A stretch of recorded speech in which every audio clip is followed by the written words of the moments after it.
suis Katia Bourdarel, je me définis comme une artiste plasticienne.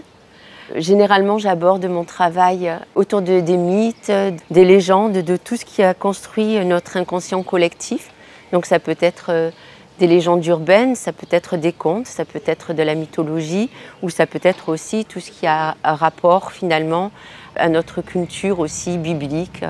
Et pour cette exposition donc engagée, j'ai souhaité présenter cette œuvre qui s'appelle Mzara. Mzara, pour moi, c'est une arche féminine qui part d'un postulat qui est celui-ci, qui est si Dieu, plutôt que de s'adresser à Noé au moment du déluge, s'il s'était adressé plutôt à la femme de Noé, qui est souvent ignorée et invisibilisée dans les écrits bibliques, mais on retrouve son prénom dans le livre des Jubilés, qui s'appelle Mzara. Et je me dis, si Dieu s'était adressé à Mzara, est-ce qu'Mzara, elle,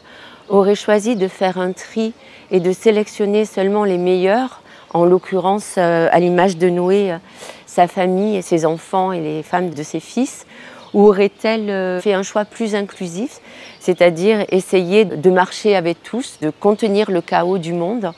de l'exposer, de le traverser, d'essayer de le transformer en autre chose et de ne pas être dans la sélection. En tous les cas, d'être plus inclusive qu'exclusive. Et cette œuvre voulait montrer cette porosité, une autre façon d'être au monde, c'est-à-dire vraiment, plutôt que de fabriquer des nouvelles arches, qui soient des arches technologiques ou des arches